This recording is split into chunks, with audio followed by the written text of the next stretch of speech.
விஷயங்கள் காலங்கள் கடந்தாலும் கூட நம்மளால் மறக்கவே முடியாது அப்படின்னு தான் சொல்லணும். அப்படி இருக்கிற ஒரு சூழ்நிலையில் இப்போ சிரஞ்சீவி சர்ஜா அவர்களினுடைய மகன் எப்படி வளர்ந்துட்டாருன்னு பாருங்கன்னு சொல்லக்கூடிய அளவுக்கு இப்போ வளர்ந்து நிற்கிறாரு. அவருடைய மறைவு மிகப்பெரிய அளவில் நம்மளுக்கு ரொம்பவே சோகத்தை ஏற்படுத்தி இருந்தது. இப்படி இருக்கிற நிலையில் அவங்களுடைய மனைவி அவருடைய நினைவுகளோடு இப்போ வாழ்ந்து வந்துட்டுருக்காங்க. இந்த நிலையில் இப்போ மேக்னராஜ் அவர்கள் கிறிஸ்மஸ் கொண்டாட்டத்தை செலிப்ரேட் பண்ணியிருக்கிறாங்க. அதில் தன்னுடைய மகனினுடைய புகைப்படத்தை அவங்க வெளியிட்டிருக்காங்க. அது இப்போ ரொம்பவே வைரலாகி பரவி வந்துட்டுருக்கு. கன்னட திரை உலகில் இளம் வயதிலேயே பிரபலங்கள் மறைவது ரசிகர்களை அதே போல் திரைத்துறையையும் ரொம்பவே பாதிப்பு ஏற்படுத்தி வந்துட்டுருக்கு. அப்பு என செல்லமாக அழைக்கப்படக்கூடிய புனித் ராஜ்குமாரினுடைய மறைவு ரசிகர்களை பாடாய்படுத்தி வரக்கூடிய நிலையில் அவருக்கு முன்பாக உயிரிழந்த சிரஞ்சீவி சர்ஜாவினுடைய மரணம் இன்னமும் ஆறாத காயமாக தான் இருந்து வந்திருக்கு. காதல் சொல்ல வந்தேன் படத்தில் நடித்து தமிழ் சினிமா ரசிகர்களை கவர்ந்தவங்க மேக்னராஜ். கன்னட நடிகரும் அர்ஜுனின் மருமகனுமான சிரஞ்சீவி சர்ஜாவை திருமணம் செஞ்சுக்கிட்டாங்க. ரொம்ப ஹாப்பியாக தான் வாழ்ந்து வந்தாங்க. திடீரென 2020 அவருக்கு நெஞ்சுவலி ஏற்பட்டு உயிரிழந்தது மிகப்பெரிய அளவில் அதிர்ச்சி ஏற்படுத்தியிருந்தது.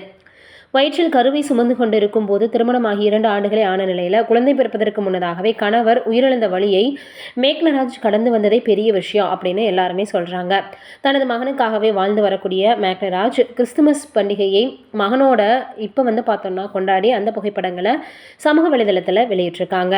இப்போ அந்த புகைப்படங்கள் ரொம்பவே சமூக வலைதளங்களில் வைரலாகி வருது. எப்படி வளர்ந்துட்டாரு அப்படின்ற மாதிரி எல்லாருமே சொல்லி வந்துட்டுருக்காங்க. இது ஒரு புறம் இருக்க, பிரபல நடிகர் விவேக் ஓபராய் அவர்கள் இப்போ சொல்லியிருக்கக்கூடிய விஷயம் மிகப்பெரிய அளவில் எல்லோருக்குமே வேதனையை கொடுத்துருக்கு. என்னது அப்படின்னா, அவருடைய காதலி 18 வயதிலேயே கேன்சரால் உயிரிழந்துட்டாங்களா. பாலிவுட் நடிகராக இருப்பவர் தான் விவேக்.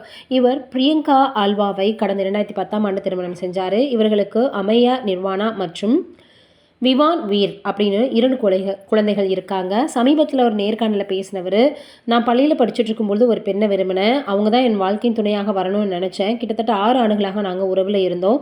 பின் ஒன்றாக நாங்கள் இருவரும் சேர்ந்து கல்லூரிக்கு போனோம். அவரை திருமணம் செய்து கொள்வது, குழந்தைகளை பெறுவதுன்னு கற்பனை செஞ்சுட்டு இருந்தேன். திருமணத்திற்கு பிறகு எப்படி வாழ்க்கையை வாழலாம்னு திட்டமிட்டு வச்சுருந்தேன். திடீரென என்னால் அவரை தொடர்பு கொள்ள முடியல. என்ன காரணம்னு தெரியாமல் நான் அவரது உறவினரை தொடர்பு கொண்ட போது தான் அவருக்கு உடல்நிலை சரியில்லை, மருத்துவமனையில் இருப்பதாக சொன்னாங்க.